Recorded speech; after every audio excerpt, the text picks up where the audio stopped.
Hey hello welcome back future doctors and engineers. So guys, आज जो हम यहाँ पे डिस्कशन करने वाले हैं ना, वो हमारे एंट्रेंस एग्जाम को क्लियर कराने के लिए और न्यूमेरिकल प्रॉब्लम को इजीली सॉल्व कराने के लिए बहुत ज़्यादा हेल्प करने वाला है।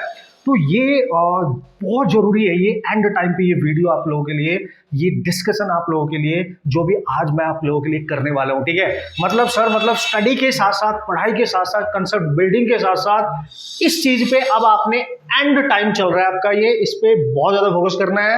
और सिली मिस्टेक को आप कैसे अवॉइड कर सकते हो, कैलकुलेशंस को इजीली कैसे सॉल्व यूज कर सकते हो आप क्वेश्चंस को सॉल्व करने के लिए। ओके, ये सीखना हमारे लिए बहुत जरूरी हो गया है। ठीक है, तो बात करते हैं।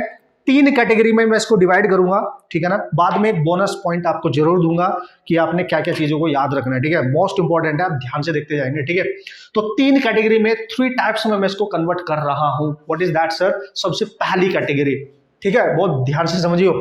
फर्स्ट टाइप की जो कैटेगरी है आपको पास, और हाँ, एक चीज और दोस्तों, देखो यहाँ पे मैं कोई आपको ये सिखाने नहीं आया हूँ कि टिपिकल सिचुएशन है। भाई देखो, कैलकुलेशन में ना बहुत सारे टिपिकल सिचुएशन आ सकती है। ठीक है, उन पे हम यहाँ पे टाइम वेस्ट नहीं करने वाले कि भाई कुछ भी ले लो, आप कोई भी डेटा ले लो, उसको सॉल्व करने बैठो। अभी आपके पास टाइम नहीं है। मैं वही कैलकुलेशन यहाँ पे ले रहा हूँ जो न्यूमेरिकल करते टाइम पूरी फिजिक्स में यूज होती है। वो डेटा वही आता है कहीं ना कहीं से निकल के, वैसा ही डेटा यूज करना है मैंने यहाँ पे, है ना। कोई एक्स्ट्रा चीज मैं यहाँ पे आपके लिए डिस्कस नहीं करने वाला हूं, क्योंकि हमने टाइम भी बचाना है अपना, और जो हमारे कैलकुलेशंस में चीजें हेल्प करती हैं उन्हीं पे डिस्कस करना है। आपने भी ऐसे ही करना है। ठीक है, okay. So what is that? देखो, सबसे पहला डेटा कुछ ऐसा मिलेगा आपको, 2⁻²/3। मोस्ट इंपॉर्टेंट है ये, ध्यान से समझना। 2⁻²/3। अब आप इसकी कैलकुलेशन कैसे करोगे? पंगे हो जाएंगे भाई। दूसरा 2⁻3/2, ये थोड़ा इजी है, मतलब आप कर सकते हो फटाक से। 2⁵/4, भाई समझना पड़ेगा, सोचना पड़ेगा यार सर। आपने बहुत सारी ऐसी सिचुएशन देखी होंगी, जैसे थर्मोडायनेमिक्स वगैरह में आ जाती हैं। 2⁻, इतना बन गया सर, इसको कैसे करें, है ना। 2⁻2 है तो चलो कर लेंगे, 2⁻1/2 है तो भी कर लेंगे, रूट बन जाता है। तो इनको क्रैक करने के लिए ना easily, what you have to remember, first of all you have to remember, यहाँ पे कुछ डेटा मैं लिख रहा हूं, वो आपको बस याद होना चाहिए। इनको याद करने की जरूरत नहीं पड़ेगी, आप फटाक से क्वेश्चन फोड़ के आ जाओगे। उसको तो एटलीस्ट तुम्हें दिमाग में, यानी याद क्या रखना है, ठीक है, याद रखना, ठीक है ना, याद रखना इनको। ये याद रखने वाली है, ये जरूरी है, क्योंकि अगर ये याद नहीं होगा तो इसको हम क्रैक नहीं कर पाएंगे इजिली। बहुत जरूरी है हमारे लिए। ठीक है सर, क्या सर? देखो, अगर कहीं पे 2 की पावर है 1/2, आपको पता है इसको √2 लिखा जा सकता है, और इसका वैल्यू 1.414 होगा। ये हम सबको पता है, आपको पता है, मैं फिर भी लिखा रहा हूं क्योंकि ये बहुत जरूरी है। ठीक है, सो अगर आपके पास है 1/3, ठीक है ना, तो इसकी वैल्यू देखो, देखो जब 1/2 था तो 1/2 को आप क्या लिख सकते हो, इसकी इस पावर को अगर मैं ध्यान से देखूं 0.5 लिख सकते हो, तो उसका आंसर आया 1.414, जो हम याद रखते हैं ऑब्वियसली। लेकिन सर यहाँ 1/3 है, और 1/3 को अगर आप 1 को 3 से डिवाइड करोगे तो 0.33 आएगा ना, मतलब ये 0.3 लगभग 0.5 के बस पास ही है। तो आपने टेंशन ही नहीं लेनी है यार, इसी के रिस्पेक्ट में इसकी वैल्यू आप याद कर सकते हो, यानी 1.4 से थोड़ी कम लिख लो, 1.3, ये आप यूज कर सकते हो अप्रोक्सीमेटली डायरेक्ट। अगर किसी क्वेश्चन में 2 की पावर 1/3 आ रहा है, तो you can replace that whole value by 1/3, क्योंकि 2 की पावर 1/2 0.5 होता है, रूट में √2 लिख सकते हो आप इसको। 1.4 है, उससे थोड़ी कम हो जाएगी क्योंकि पावर थोड़ी कम हो रही है ना, डिनोमिनेटर में यहाँ पे देख लो। ठीक है, समझ गए आप, एक ये याद रखना है। अच्छा सर, ठीक है। और दूसरा वो तो आपको पता ही है, 3 की पावर हुआ अगर 1/2, इसको हम √3 लिख सकते हैं, लिख सकते हैं ना, √3, तो ये कितना होता है 1.73। ठीक है, ये याद रखना है, बस ये 3 चीजें आपने याद रखनी है। इसके अलावा मैं कुछ भी आपको नहीं बताने वाला कि क्या याद रखना है। और ऑब्वियसली आपको दो तो इसमें से आपको ये वाली और ये वाली पहले से ही याद है, ये मैंने यहाँ पे बता दिया है। मजा आ जाएगा भाई, 4 डालेंगे हम क्वेश्चन। अब ट्रिक क्या है, अप्रोच कैसे करना है एग्जाम में। सर अगर इनमें से कोई भी डेटा नहीं आया, ऐसा कुछ टिपिकल सा डेटा आ गया, तो हम कैसे अप्रोच लगाएंगे? क्या सब कुछ याद रखना पड़ेगा? ना को नहीं याद रखना, मैं बता रहा हूं अप्रोच, देख लो। What is that sir? अगर दोस्तों आपके पास ये वाला डेटा हुआ, ध्यान से समझना भाई, बहुत बेहतरीन तरीके से, 2 की पावर 2/3, है ना। एक तरीका तो ये है कि 2 को 3 से डिवाइड करो, फिर अप्रोक्सीमेशन निकालो। आपको टिपिकल पड़ेगा, कैलकुलेटर आपके पास होगा नहीं, ठीक है ना। तो क्या करेंगे, देखो बेस्ट वे, है ना, इसको क्या करो, इसको लिख लो, 2 की पावर ये है 2/3, इसको ब्रेक करो, पावर्स में ब्रेक करो, ऐसा कुछ करो कि 2 अलग हो जाए और 2 की कुछ इनमें से कोई पावर बन जाए। मेरा कहने का सीधा सीधा मतलब है ऐसा कुछ करो कि इसमें से कोई पावर बने। तो मैं क्या लिख सकता हूं, देखो 2 की पावर 2/3 को मैं लिख सकता हूं 2 की पावर 1, ठीक है, 1 माइनस, अगर मैं इसको लिख दूं 1/3, समझना 2 की पावर को मैंने लिख दिया 1 माइनस 1/3, एक ही बात है। जब इस कैल्शियम लोगे 3 इधर जाएगा -1 तो 2/3 ही बचेगा। यार इसको ऐसे लिखो या ऐसे लिखो, एक ही बात है। अब इसको और कैसे लिख सकते हो, 2 की पावर 1 अलग कर लो इनटू 2 की पावर 1/3 जो है माइनस का उसको अलग कर दो, क्योंकि आपको पता है बेस सेम है तो ये पावर ऐड होके यही बन जाएगा। अब देखो ध्यान से, आ रहा है आपको, देखो 2 अलग हो गया, इसमें अलग हो गया, 2 अलग हो गया, बिल्कुल क्लियर है। सर ये जो बचा अब ये 2 की पावर 1 माइनस में है ये 1/3, जबकि आपने तो प्लस में बताया है, तो क्या फर्क पड़ रहा है यार। इसको आप ऐसे भी तो लिख सकते हो 2 ओवर, इसको डिनोमिनेटर में लेके जाओ, पावर पॉजिटिव हो जाएगी। और ये वैल्यू आपको नोन है, कितनी नोन है सर, देखो 1.3, ठीक है। इसको आप लिख सकते हो 1 पॉइंट हटा के ऊपर जाएगा तो 20/13, और इसको आप सॉल्व कर सकते हो।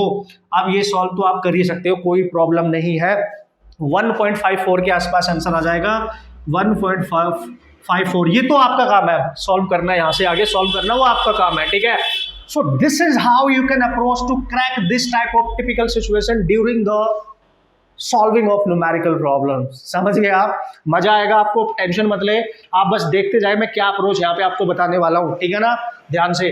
अब इस पे आ जाओ, ये तो बहुत इजी है, ये तो आपको सपनों में आता होगा। कैसे मतलब सर सपनों में कैसे, देखो फिर से इसको देखो, अगर आप ध्यान से देखो ये जो पावर है ये है 1.5, कभी कभी ऐसे भी लिखा होगा कि 2 की पावर 1.5, एक ही बात है, 3/2 यू कैन राइट। तो इसको भी ब्रेक करो ऐसे ही पावर्स में, सबसे बेहतरीन तरीका होता है ब्रेक करना। कैसे सर, इसको कुछ ऐसा लिखो कि इसकी जो पावर है वो इनमें से कुछ बन जाए, ठीक है। तो मैं लिख सकता हूं सर 2 को 1 पावर अलग कर देता हूं, और मैंने 3/2 बनाना है तो प्लस कर दो, इस बार 1/2 को प्लस कर दो। देखो तो आप क्या करोगे, 1 + 1/2, हाफ प्लस 1, 3/2 ही होता है ना। फिर इसको अलग कर दो, ये जो 1 पावर है 2 में अलग कर दो इनटू, ठीक है, 2 की पावर यहां बचेगी 1/2, अलग कर दिया सर, बिल्कुल कर दिया, वाह मजा आ गया बॉस।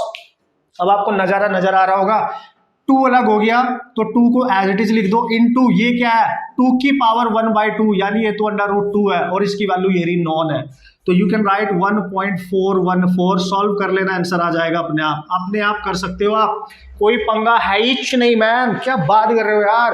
आपको कैलकुलेशन में फंसने नहीं दूंगा, बस इस डेटा पे फोकस करके जाना, बार बार इसको यूज कर लेना। अभी बहुत टाइम है आपके पास, और इसी टाइम होता है, यही मेन टाइम है हेडिंग करने का, है ना। आपको सिखा के रहूंगा यार, और खासकर जो जेईई मेंस के बच्चे हैं उनकी मैथ स्ट्रांग होती है, ऑब्वियसली यही तो काम है हमारा मैथ्स वालों का। बट जो नीट के बच्चे हैं, नीट एस्पिरेंट्स हैं, उनके लिए थोड़ा सा सिरदर्द बना रहता है, कैलकुलेशंस में फंसते रहते हैं। तो that's why this is the video जो आपको बहुत हेल्प करने वाली है, और आपकी जो कैलकुलेशन है वो बहुत ईजी होने वाली है। आप ध्यान से समझना, ठीक है, फॉरएवर, फॉरएवर। ओके सर, अब इस पे आ जाओ, अगर आपको 2 की पावर दे रखी है 5/4, यार सर इसको कैसे क्रैक करें, ये तो 5/4 है, तो यूज करो। मैंने आपको ट्रिक क्या बता रहा हूं, देखो इसको मैंने ब्रेक किया इस तरीके से, इसको मैंने ब्रेक किया इस तरीके से, तो पावर्स को ब्रेक करो, है ना। जब बेस सेम होता है, पावर ऑब्वियसली बेस सेम है तो पावर ऐड ही हो जाएंगे ना। तो ब्रेक करो, कैसे करेंगे सर, इसको मैं कहाँ करूँ, यहाँ कर रहा हूँ मैं, ठीक है, मैं इसको यहाँ पे कर रहा हूँ अलग से। तो मैं 2 की पावर 5/4 को कैसे लिख सकता हूँ, ध्यान से समझना, मैं यहाँ पे लिखूंगा बॉस अलग करके 2, इनमें से कुछ बनाओ, ठीक है, 2 की पावर 1 अलग कर दो सर, और ये ना 5/4 है तो इनटू ऐसा क्या करूं, ठीक है, तो 1/4 लिख सकता हूं, दिख रहा है आपको 1/4, क्योंकि 1 में मैं जब 1/4 करूंगा तो ऑब्वियसली देखो ना, इसको अगर ऐसे लिखोगे आप 2 की पावर 1 + 1/4, इस 5/4 को, है ना, ऐसे लिख दो, तो इसको 2 की पावर 1 अलग कर दो, 2 की पावर 1/4 अलग कर दो, देखो 4 कैल्शियम लो, 5/4 ही नहीं हो जाएगा, मजा आ गया boss. What is that sir, अब ये क्लियर है आपके पास, देखो ये वैल्यू आप क्लियर यहाँ पे राइट डाउन कर सकते हो, और यहाँ पे 2 की पावर आ गई है 1/4। Now you can use this data, इसको आप सॉल्व कर सकते हो। सर 1/4 तो आपने बताया ही नहीं, है ना भाई, फिर भी निकाल सकते हो यार इसको तो आप अब थोड़ा सा दिमाग लगाओगे तो आप सॉल्व कर सकते हो, ठीक है। तो 2 अलग हो गया और ये वैल्यू अलग होगी, इस दोनों की वैल्यू पुटअप कर देंगे और आपका आंसर बन जाएगा। तो this is how you can approach to solve this type of calculation in the questions, और जितने भी बेहतरीन कैलकुलेशन यहाँ पे during the calculation, during solving the numerical problems आती हैं, मैं उन सब की बात करूंगा, you don't worry about that. तो यार अगर आपको इसकी पावर नहीं पता होगी तो क्या करेंगे सर, फिर पंगा हो जाएगा। देखो जब आपको निकालनी पड़े 2 की पावर 1/4, देखो जब 2 की पावर 1/2 थी यानी 0.5, तो आंसर था 1.4, जब 1/3 थी तो 1.3, तो ये नियर अबाउट आएगी 1.2 के इक्वल, याद रख सकते हो, है ना। 2 की पावर 1/4 1.2 के इक्वल ही आएगी, डेफिनेटली आप सॉल्व करके देख लेना। यहाँ पे पुटअप करो तो आप लिखेंगे 2 × 1.2 and this is how you can multiply them, वो तो हमें आता ही होगा ना यार। तो इस तरीके की बेहतरीन कैलकुलेशन आपके पास है। एक क्वेश्चन मैं आपके लिए छोड़ रहा हूं, क्या सर, एक क्वेश्चन मैं आपके लिए छोड़ रहा हूं, अगर 2 की पावर हुई 5/2 तो इसको आप कैसे सॉल्व करोगे, कैसे ब्रेक करोगे, जो मैंने मेथड यहाँ पे बताया है आपको, इसको कैसे एक्सप्लेन करोगे, मेरे को सॉल्व करके बताना, कमेंट में बताना, जरूर बताना, ठीक है। मैं समझ जाऊंगा कि आप प्रैक्टिस कर रहे हो, आप सच में शिद्दत के साथ इसको सीखना चाह रहे हो, ठीक है ना। So this is how first step, first type problems, कि कहाँ पे कैलकुलेशन में आप किस तरीके से फंस सकते हो और किस तरीके से आप बाहर भी निकल सकते हो।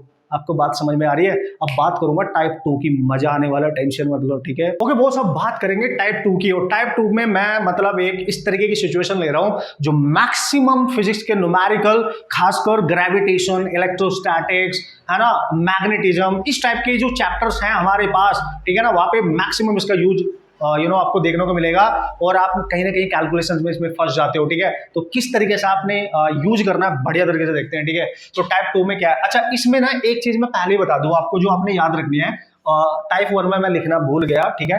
अगर कहीं पे पाई, ठीक है ना, पाई की वैल्यू आपको पता ही है 3.14 होती है, ठीक है ना, लेकिन अगर कहीं पे पाई का स्क्वायर है, ठीक है, तो पाई का स्क्वायर लगभग you can take equal to 10, आप 10 से रिप्लेस कर सकते हो, 9.89 के आसपास इसका एक्चुअल वैल्यू होता है। बट जब आप इजी कैलकुलेशन बनाने की कोशिश करोगे और कहीं पे पाई का स्क्वायर आ रहा है तो you just put the value 10, है ना, बस ये ध्यान रखना, है ना, आप 10 ले सकते हो, वहां पे अप्रोक्सीमेटली जो आंसर आएगा वो बिल्कुल एक्चुअल आंसर के आसपास ही होगा, तो ज्यादा कोई फर्क नहीं आएगा, इसलिए आपने ये पॉइंट ध्यान रखना है, वेरी इंपॉर्टेंट, ठीक है। अब आते हैं टाइप 2। टाइप 2 में क्या है सर, देखो अगर उसने बोला कोई ट्रायंगल वाले क्वेश्चन जब आप करते हो ना, है ना, याद करो ट्रायंगल वाले क्वेश्चंस, है ना, इलेक्ट्रोस्टैटिक, ग्रेविटेशन, इसमें बहुत सारी सिचुएशन आती है, और इसका जो सेंटर है वो ये है, इसकी हर साइड ए है, लेट्स सी हर साइड ए है, ठीक है, और आपसे पूछ रहा है इसके किसी एक कॉर्नर से, यहां से या यहां से या यहां से सेंटर को मिला दो, ज्वाइन कर दो, और हमें डिस्टेंस कैलकुलेट करनी है ना। इसके कॉर्नर ए, ये इसका वर्टेक्स है बी, और ये इसका वर्टेक्स है सी, तो वर्टेक्स ए से ये जो डिस्टेंस है सेंटर तक, ओ पॉइंट तक, ये डिस्टेंस आर निकालनी है, समझ गया। तो सपोज करो मैंने इसकी तीनों साइड सेम ले लिया, तो इक्विलैटरल ट्रायंगल ये बन चुका है। तो नॉर्मली आपसे या तो पूछेगा ये वाली डिस्टेंस, या इसके सेंटर से इसकी साइड AC पे या BC पे या BA पे एक परपेंडिकुलर ड्रॉप करो और इसकी डिस्टेंस बताओ। ये लाइन इसके साथ 90 का एंगल बना रही है, आप ध्यान से देख सकते हो। या तो आपसे ये पूछ सकता है ना, इसको आप R1 मान लो और इस डिस्टेंस को आप R2 मान लो, ठीक है। अच्छा सर अगर यहां से परपेंडिकुलर ड्रॉप नहीं किया तो ऑब्वियसली इस पे ड्रॉप कर सकते हैं परपेंडिकुलर, समझ गए आप, है ना, ये ध्यान समझना, ये वाली लाइन है इस पे परपेंडिकुलर है, तो या तो R1 पूछेगा या R2, है ना। नॉर्मली हमारे साथ जो सिचुएशन आती है वो इसके वर्टेक्स से यानी इस कॉर्नर से सेंटर तक की डिस्टेंस पूछता है, तो भाई समझना। अब आप देख सकते हो इसके अंदर ये एक ट्रायंगल बन चुका है, समझ में आ रहा होगा। इस ट्रायंगल की हम हेल्प लेंगे यहाँ पे, ठीक है। तो यार इसका व्हाटएवर जो भी एंगल होगा, लेट्स सी मैंने इस एंगल को मान लिया थीटा, बहुत जगह ये यूज होगा, मैं फिर बोल रहा हूँ, लेट्स सी आपने इसको मान लिया थीटा, ठीक है सर। अब क्या करेंगे, देखते जाओ ना क्या करेंगे। तो यार एक चीज देखो, जब आपने इस लाइन को साइड AC पे परपेंडिकुलर ड्रॉप किया तो इसकी टोटल लेंथ है ये वाली, यहां से यहां तक A है, आप देख सकते हैं। तो ये परपेंडिकुलर क्या है, इसको ये लाइन 2 इक्वल हाफ में डिवाइड करेगी, मतलब यहां से यहां तक की डिस्टेंस आपके पास हो जाएगी A/2, हो गई कि नहीं, ठीक है। अब आपको इसका देखो थीटा जो एंगल है ना, 90 के सामने जो साइड होती है वो हाइपोटेनियस हो जाती है, H मान लो, और थीटा जिसके साथ बन रहा है यानी इसके साथ, इसके साथ, इसको बेस कहेंगे, ठीक है। ये वाली जो साइड हो जाएगी ये आपका बेस बन जाएगा।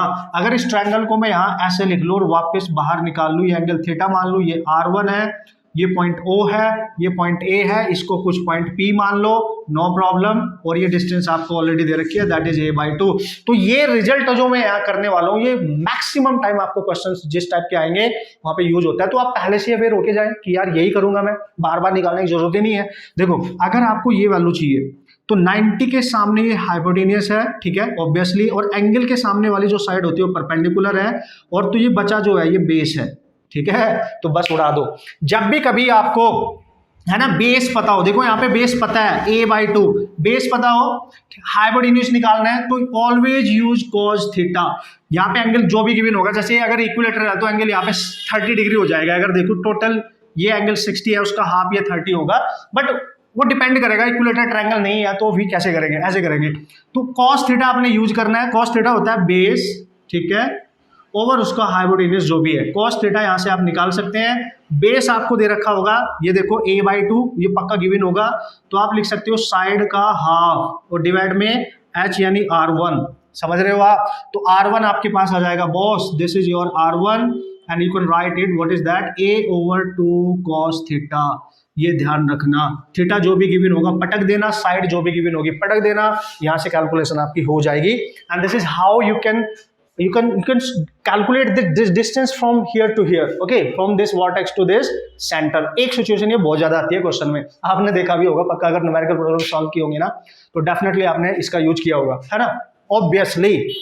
अच्छा सर ठीक है, अगर सर हमें ये R2 निकालना पड़े, ये वाला है ना, ये डिस्टेंस परपेंडिकुलर पे जो है ये निकालनी पड़े, तो आप ध्यान से देखो, आपको क्या क्या पता है, आपको इनिशियली ये साइड पता है और ये निकालनी है, और थीटा के सामने परपेंडिकुलर है। जब भी कभी परपेंडिकुलर की बात करें, ठीक है ना, देख लो परपेंडिकुलर और बेस पता हो, ठीक है, तो क्या करेंगे, इस R2 को निकालने के लिए याद रखना, इसमें थीटा के सामने परपेंडिकुलर और ये वाला बेस है, इसकी ये हमें नहीं पता है, लेट्स सी हमें पता ही नहीं है, तो use tan theta. Perpendicular R2 निकालने के लिए यूज tan थीटा, और tan थीटा होता है परपेंडिकुलर ओवर बेस।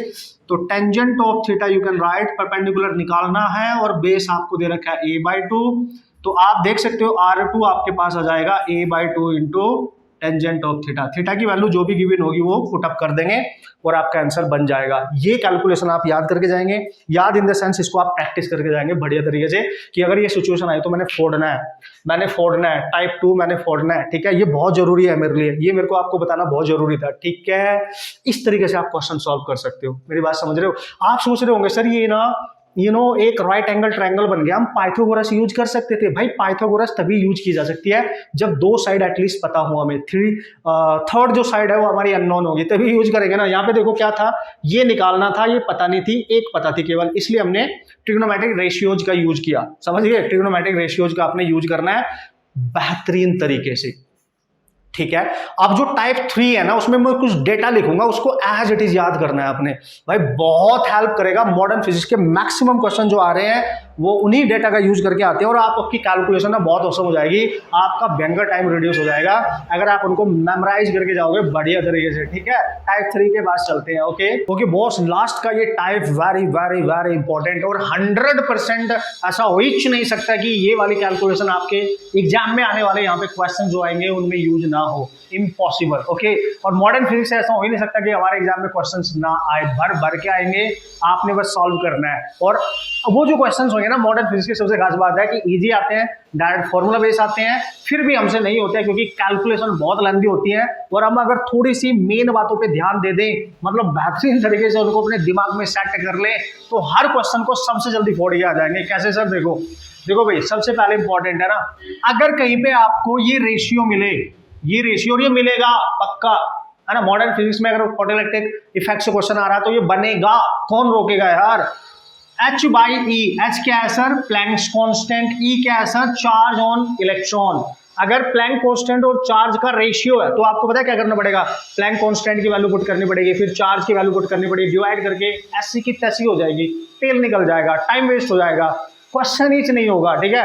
तो आपने क्या करना है, इसका रेशियो डायरेक्ट याद रखना है, वेरी इंपॉर्टेंट। मैं हमेशा बताता हूं, ये बिल्कुल माइंड में होना चाहिए।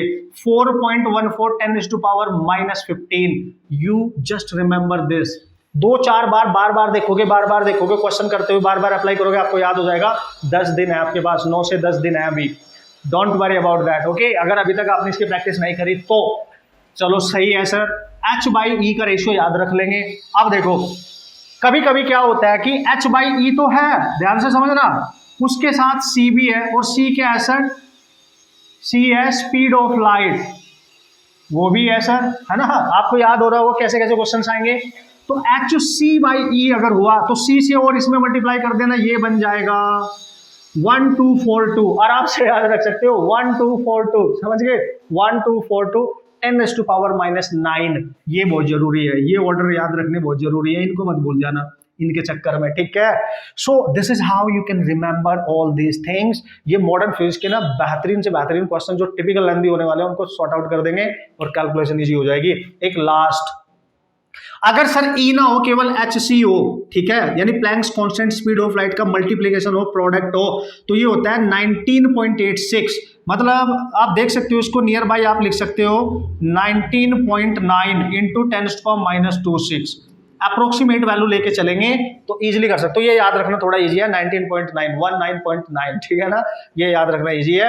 तो सर ये कहाँ यूज होगा, याद करो जब आप वर्क फंक्शन निकालते हो ना, वर्क फंक्शन होता है एच न्यू, और work function normally electron volt में निकालना पड़ता है, ये है फ्रीक्वेंसी, तो यहाँ ई से डिवाइड करना पड़ेगा और इसकी जरूरत होगी, फ्रीक्वेंसी गिवन होगी, फ्रीक्वेंसी आप पुट करेंगे, ये वैल्यू पुट करने की जरूरत नहीं है क्योंकि आपने डायरेक्ट याद रखनी है और क्वेश्चन आपका फटाक से हो जाएगा, डेफिनेटली हो जाएगा, क्या बात कर रहे हो, ठीक है। ये रहा सर, अगर सर फ्रीक्वेंसी नहीं हुई तो फिर वर्क फंक्शन कैसे निकालेंगे सर, देखो भाई, देखो अगर फ्रीक्वेंसी नहीं हो तो आप लिखोगे एच सी बाई लैम्डा, और ये वर्क फंक्शन इलेक्ट्रॉन वोल्ट में पूछेगा तो you have to divide by E, इसकी वैल्यू या तो अलग से याद रखो या जो मैंने बताया ये पूरा अलग से याद रखो, लैम्डा पुट करना होगा बस, इसकी जगह क्या पुट करके आओगे, ये रहा 1242 इंटू 10⁻⁹ बाई लैम्डा, जो भी गिवन होगा पुट अप कर देना, ठीक है। बेहतरीन तरीके से कैलकुलेशन इजी हो जाएगी, मैं क्लियरली बता रहा हूँ, आप करके तो देखो, मजा आएगा आपको क्वेश्चन सॉल्व करते टाइम, क्या बात कर रहे हो आप, ठीक है। तो this is for important for modern physics, और मैं बहुत इजी बनाता हूँ ये कैलकुलेशन, बच्चों को बता के, जब ऑफलाइन में हम इनको डिस्कस करते हैं तो क्वेश्चन बहुत फटाक से हो जाते हैं, अदरवाइज बहुत लेंथी कैलकुलेशन होती है और दिमाग की दही हो जाती है वो, ठीक है। तो आपके पास ये खजाना है, बस डिपेंड करता है आप इसका यूज कैसे करोगे, ठीक है, मल्टीपल टाइम यूज कैसे करोगे, ठीक है। अब दोस्तों कुछ और बातें नोट करके, जो मेडिकल एस्पिरेंट, खासकर मैं उन्हीं की बात कर रहा हूँ क्योंकि मेंस वाले जो बच्चे हैं मैथमेटिक्स वाले, वो तो ऑब्वियसली मैथ उनकी भयंकर होती ही है, उनको आती है अच्छे से। सो यहाँ पे जो मैं ये बात करने वाला हूँ ये आपके लिए बहुत जरूरी है, कहीं ना कहीं इनको ना आप अवॉइड कर देते हो, आपको लगता है कि क्वेश्चंस ऐसे ही हो जाएंगे, क्वेश्चंस ऐसे नहीं होंगे, उनके लिए टूल्स होते हैं, उन टूल्स पे आपको फोकस करना पड़ेगा, है ना। व्हाट इज दैट सर, सबसे पहला फॉर्मूला, कुछ ट्रिग्नोमेट्रिक फंक्शंस की हम बात करने वाले हैं, साइन ऑफ 2 थीटा, ठीक है, ये फॉर्मूला आपको पता होना चाहिए। जब साइन का एंगल डबल एंगल होगा 2 थीटा, तो ये हमें पता होना चाहिए 2 साइन ऑफ थीटा, इसको ओपन कर सकते हैं हम, 2 बाहर आएगा sine theta into cos theta, ठीक है। इसको आप, ये जरूरत होती है यार, जैसे बहुत सारे क्वेश्चंस आते हैं हमारे एग्जाम के अंदर, ठीक है, तो इसको आप कन्वर्ट करके यूज कर सकते हैं, है ना। जैसे ऑप्टिक्स में क्वेश्चन आ गया, प्रिज्म का क्वेश्चन आ गया, तो वहां पे फंस जाएंगे, साइन 2 थीटा को ओपन करना पड़ेगा, बेसिक सा कंसेप्ट तो आपको याद रखना है। दूसरा क्या है सर, अगर आपके पास कुछ ऐसी सिचुएशन आई cos 2 थीटा, है ना, ठीक है, इसको भी आपने मेमोराइज करके जाना बढ़िया तरीके से, अवॉइड कर देते हैं हम, है ना। और नीट वालों की खासकर आदत होती है कि छोड़ो परे, मैथ समझ में तो नहीं आ रही है, बट ये इसके बिना कैलकुलेशंस नहीं होंगी, तो you have to make the calculations easy. तो व्हाट इज दैट सर, जब cos में एंगल डबल होगा ऑब्वियसली, तो first formula you have to remember, जब अगर cos को cos में चेंज करना है तो भाईजान ये आपने याद रखना है, ठीक है, cos स्क्वायर थीटा -1, ठीक है ना, सिंपल है। तो ये 2 थीटा सिंगल थीटा में कन्वर्ट हो जाएगा, फॉर्मूला ये है एज इट इज। दूसरा क्या है sir, 1 - 2 sine of square theta, ये याद रख लेना यार, याद ही तो रखना है यार, जहाँ पे यूज होगा बेहतरीन तरीके से यूज कर सकते हो। अब वो चीजें जो तुमने 10th क्लास में सीखी थी और सीखते सीखते आप भूल गए सारी चीजें, आपने सोचा बस अब इसके बाद इसका कुछ काम ही नहीं है। आपको पता है फिजिक्स में सबसे ज्यादा काम तो मैथमेटिक्स का ही है, इन इंपॉर्टेंट कैलकुलेशंस का ही है, तो हमने सबसे ज्यादा फोकस को इसी भी करना है। व्हाट इज दैट सर, देख लो, ट्रिग्नोमेट्रिक जो आपके पास रेशियोज है उनकी जो वैल्यूज होती हैं, कौन सी वैल्यूज हमारी फिजिक्स प्रॉब्लम में सबसे ज्यादा यूज होती हैं, है ना, उस पर आप उसी की बात करूंगा मैं, सारी नहीं लिखाऊंगा यहाँ पे। तो सबसे ज्यादा यूज होने वाले देख लो भाई, सबसे ज्यादा आपको यूज करेगा कॉज ऑफ, ठीक है, वैसे तो ये पता भी होना चाहिए, जिनको नहीं पता मैं लिख दे रहा हूं, cos 30 की वैल्यू, ठीक है, ये कितनी होती है सर, √3/2 और ये सेम वैल्यू जो cos 30 पे होती है ना, ये सेम sin 60 पे होती है। बहुत इजी हो जाएगा तुम्हारे लिए याद करना, आप टेंशन मत लो, ठीक है। अच्छा सर नेक्स्ट क्या होगा, cos 30 की वैल्यू, और 30 को आप क्या लिख सकते हो, 30 को अगर 30 डिग्री नहीं दिया, डिग्री में नहीं दिया तो π/6 देगा रेडियन में, तो ऐसे भी मत समझना, ठीक है। इसको क्या लिख सकते हैं सर, 60 को π/3 लिख सकते हो, है ना, π/3। अच्छा सर दूसरी सबसे ज्यादा यूज होने वाली cos 120, ध्यान देना, -1/2। cos 120 सबसे ज्यादा यूज होता है आपके नीट फिजिक्स जो प्रॉब्लम्स होती हैं उनमें, है ना। तो आपने बस याद रखना है, फोकस करना है इन चीजों पे, ठीक है। तो और क्या सबसे ज्यादा यूज हो सकता है, ऑब्वियसली देखो cos 120 ही होगा, sin 120 बहुत रेयर मैंने देखा है किसी कैलकुलेशन में आएगा, तो मैंने लिखा रहा हूँ, अदरवाइज आप सर्च कर लेंगे, ठीक है। दूसरा क्या हो सकता है सर, ऑब्वियसली cos 60, ठीक है, ये तो बहुत यूज होता है और ये तो आपको याद भी हो गया होगा obviously. This is what, that is 1/2, और ये किसके इक्वल होता है, और सर sin 30 भी सेम होता है, ठीक है। तो इस तरीके से कंपेयर करके आप लिखोगे तो बहुत इजी नहीं हो जाएगा, थोड़ा बर्डन कम हो जाएगा, आपको कंपैरिजन करना आना चाहिए, ठीक है। अब देखो सबसे फेमस जो डेटा है इसका, दैट इज cos 0। cos 0 की वैल्यू 1 होती है और साइन में ये वैल्यू 90 पे होती है, ठीक है। cos 90 पे वैल्यू 0 होती है और साइन में ये वैल्यू 0 एंगल पे होती है, और cos 180 डिग्री की वैल्यू आपको पता होनी चाहिए -1। ये डेटा सबसे ज्यादा कैलकुलेशन में यूज होगा, ठीक है। मैकेनिक्स का तो मेन पार्ट माना जाता है, ये तो आपने माइंड मेकअप करना है। अब एक लास्ट पॉइंट मैं आपको लिख रहा हूं, वैसे तो इंजीनियरिंग एंट्रेंस में ज्यादातर यूज होता है, मेडिकल में कम होता है, बट अगर हो गया तो याद रख लेना, व्हाट इज दैट सर, अगर एंगल कभी इनमें से नहीं है, डेफिनेट टाइप के एंगल नहीं है, और आपके पास एंगल है 37 डिग्री, तो ये आजकल बहुत ज्यादा यूज होता है, ठीक है। 37 डिग्री, इसका रेशियो आपने याद रखना है 3/5, और सर अगर cos 37 हुआ तो ये होता है 4/5, बस ये दो एंगल आप याद रखना है एक्स्ट्रा, एंड इससे ज्यादा आपको कुछ करने की जरूरत नहीं है फिलहाल। दैट इज सफिशिएंट इंफॉर्मेशन हमारी कैलकुलेशंस को इजी करने के लिए, इन्हीं पे फोकस करना बेहतरीन तरीके से। 3 टाइप मैंने आपको बताए थे, मजा आ जाएगा अगर आप इनको मल्टीपल टाइम प्रैक्टिस करके जाओगे ना अपने एंट्रेंस एग्जाम से पहले। क्या बात कर रहे हो, क्वेश्चन होंगे कैसे नहीं होंगे, है ना। तो बेहतरीन तरीके से इनका यूज कर लेना दोस्तों, और जैसे कि मैंने आपको बताया इनको लिख लेना, है ना। अगर आप इनका बढ़िया से एक पूरी एक शीट बना लोगे अपने लिए, और अपने रूम में जहां पे भी आप बैठ के स्टडी करते हो वहां पे आपको दिखनी चाहिए ये चीजें ना। सिली मिस्टेक इन्हीं से अवॉइड होती है, एक क्वेश्चन ईजी है वो हो रहा है हमसे, लेकिन ड्यू टू सिली मिस्टेक वो हमसे नहीं हो रहा है, तो ये बहुत पंगे वाली बात हो जाती है। तो दैट्स वाई ये आपके फ्रंट पे होनी चाहिए, लिख लेना बढ़िया से, सब कुछ नहीं लिख सकते हो मेरे को कमेंट करके बता देना, इसकी पीडीएफ में डाल दूंगा, उसको डाउनलोड करके प्रिंट निकाल के अपने सामने लगा देना, और बार बार देखना, बार बार प्रैक्टिस करना, ठीक है। मिलेंगे इसी तरीके की ऑसम वीडियो के साथ जो आपकी हेल्प करेगी किसी ना किसी तरह आपके कॉम्पिटिटिव एग्जाम को क्रैक करने के लिए। Okay, and all the best.